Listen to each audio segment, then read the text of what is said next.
on Twitter at Ashraf God. Right, let's talk about an important mosque in Cairo. My guest is Faaik Eksteen. He's South African, of course, but he's at the Al Azhar Institute, and that alone is globally, renowned, right? That's where he's studying in Egypt, right? Faaik, appreciate your time. Assalamu alaikum. وعليكم السلام ورحمة الله وبركاته. بارك الله Shukran. فيكم وجزاكم الله خيرا for having me. Shukran. Of course, our job or your job is to help us because as we've been highlighting some of the mosques, not all, some of the mosques from around the world. Okay, and you've picked out a certain mosque of certain historical value in Cairo, and it's not the Al Azhar College. I understand that. So tell me which mosque and why. So the mosque is Masjid Al-Amr Ibn As. First and foremost, Alhamdulillahi Rabbil Alameen wa salatu wa salamu ala ashrafil mursaleen Sayyidina wa Nabiyyina Maulana Muhammad wa ala alihi wa sahbihi ajma'in. The Masjid Amr Ibn As was named after a very, very great scholar or a very, very great Sahaba and a very, very close companion to Rasulullah sallallahu alayhi wa sallam. His father goes by the name of Al-As ibn Wa'il, and his father was a very much of a business person. His father belonged to the Banu Sham tribe, and it was part of the Quraysh tribe in Mecca. So Masjid Amr ibn al-As was originally built in the year 1641, and this was the first mosque built in Egypt. I would even go to the extent and say that this was the first mosque built in the entire Africa itself. For 600 years, it was the center of learning, the center of education, until the Al Azhar Mosque was built, and then that became the center of education and the source of Islamic learning. Okay, that alone is significant. Yeah, wow. And just to add, there's also a important note that I would like to make. So because this mosque holds such a great significance and value, it's open even outside the awqat or opened outside the places of worship or outside the prayer times of salah for visitors and tourists who come and visit. This Mubarak Masjid as well went through so much construction and so much renovations and redesigns. But in the year 1875 was the final version, and that was done by the Ottomans. Okay, yeah, Now, and how it's okay. It's clearly historic, being certainly first in Egypt and maybe first in Africa as well. I get that. What is his? Maybe tell us two things. First of all, some ideas into the structure of the mosque. I mean, what what are the elements that goes into this mosque in terms of the two parts, the facilities and maybe the structure, the characteristics of the mosque. okay, so let us begin by a short brief of the great Sahaba of Amr ibn al-As. So after Rasulullah sallallahu alayhi wasallam, he migrated to Medina, and Amr ibn al-As took part in most of the battles at the time, and he fought with the Quraysh, or he fought against the Muslims for the Quraysh. And at the time, Amr ibn al-As, he wasn't Muslim. So when he came to Rasulullah sallallahu alayhi wasallam, and the hadith actually beautifully says, قال رسول الله صلى الله عليه وسلم فقلت أبسط يمينك فلا أبايعك. He said, I came to Rasulullah sallallahu alayhi wasallam, and he said, O Prophet of Allah, I ask you to stretch out your hand for me so that I may pledge allegiance. And the hadith goes further and says, فَقَبَضْتُ يَدَيْ. So the Prophet sallallahu alayhi wasallam reached out his hand to Amr ibn al-As, and at this very point, Amr ibn al-As, he did something very strange, and he pulled his hand back. And Rasulullah sallallahu alayhi wasallam says to him, Malak ya Amr, what's the matter with you, O Amr? He says, O Prophet of Allah, I want to lay down a condition, and this condition is that I want to be forgiven. At this time, he was not Muslim yet. So Rasulullah sallallahu alayhi wasallam says to him, أما علمت أن الإسلام يهدم ما كان قبله. Did you not know, O Umar, that Islam demolishes sins before you enter it? وأن الهجرة تهدم ما كان قبله. And that the immigration demolishes the sins before it. وأن الحج يهدم ما كان قبله. and that the Hajj demolishes sins before it.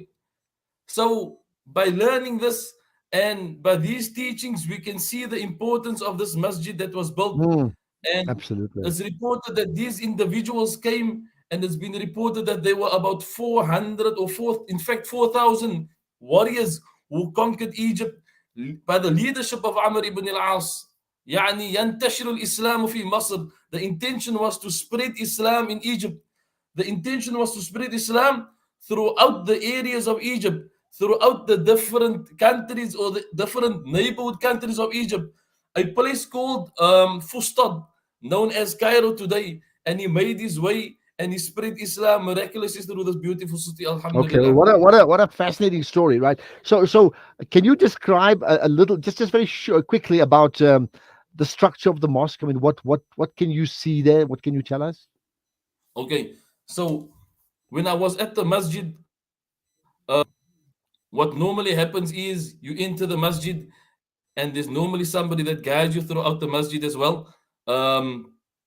Explains to you about the masjid. A very, very interesting fact about the masjid is that it's been in existence before electricity. And that's a very, very, very long time ago. And as we enter the masjid, we see a huge dome. If I speak under correction, but it's about 74 meters wide. The masjid, it's been renovated plenty of times. It's been looked after by these people in Islam. It's been looked after since the time of Amr ibn al-As up until now. And up until this very moment, the masjid is in existence. The masjid is running. There are classes in the masjid. There are good teachers that are teaching in the masjid as well. So this great mosque was built and conquered, and it was named after Amr ibn al-As after he conquered Egypt. And for the teachings of Islam, it is mentioned that the first university, the Azhar University, was held in this very mosque. Famous scholars, famous ulama, famous groups of majlis of people that are learned taught in this masjid for Islamic learning and teaching.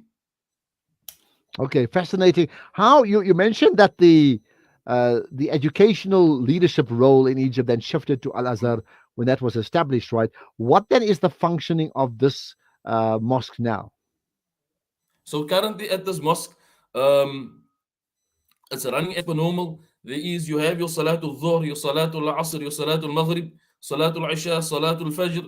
You have all the ibadat being performed in the masjid. Like I've mentioned as well, it's open even when the awqat is out of the waqt, or when it is just open like 24/7 for visitors if they want to come visit, because it is the oldest mosque in Africa and not just in Egypt. We find that most of the tourists, when they come here, one of the first masjid they want to visit is Amr ibn al-As.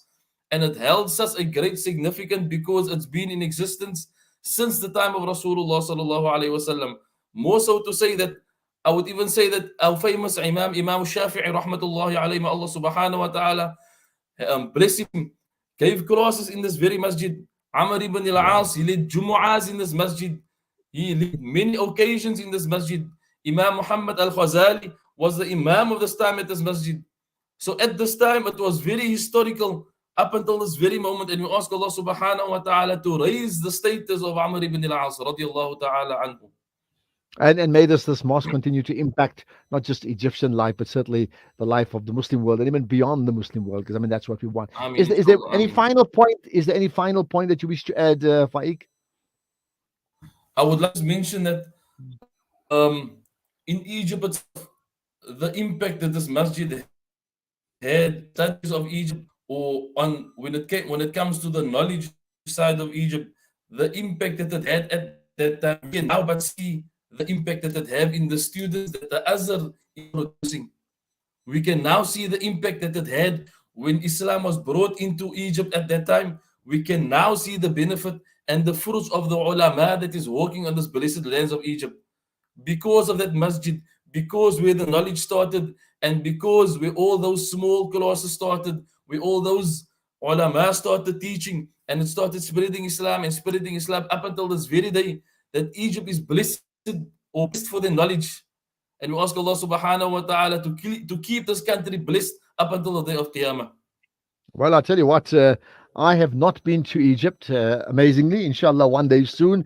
But if I do, when I do, inshallah, in the light of your conversation, yes, I will visit Al Azhar, inshallah.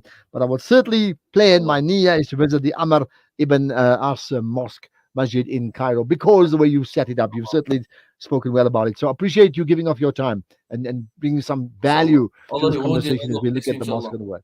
Inshallah, there we are. Faaik Eksteen, Inshallah. South African, studying now at the Al Azhar College in Egypt, but talking about a particular mosque, the Amr Ibn As Mosque in Egypt, in Cairo, uh, and it is a mosque of tremendous historical value. We'll do another one in that feature, the mosques from around the world, in the days ahead. In the last 6 days that we have on this show here, the Ashraf Garda show in Ramadan. By the way, as we end up, let me just tell you as well. Um, I need to tell you about Sentio Capital, right? So Sentio's Invest for Good philosophy is based on a genuine desire to use their investment skills for the benefit of broader society while also delivering superior returns for clients. Now, that's regardless of market conditions. If you want to know more, go to the website, sentiocapital.com for more information on their Sharia investment products. Sentio Capital, invest for good. Sentio Capital Management is an authorized financial services provider. All right, that's it from me and the rest of the team here at the Salam Media Studios. In terms of this show, you can engage with me. Follow me on all social media platforms. Follow Salam Media. Subscribe to Salam Media's YouTube channel. WhatsApp, text, or voice note with some feedback on what we do. I'd love to hear from you. 061 766 0355. Let me tell you as well, coming up next is just the 23 of the Holy Quran by Hani Rifai, which just tells you we're getting very much to the end of the month of Ramadan. Until tomorrow, then, Assalamu alaikum.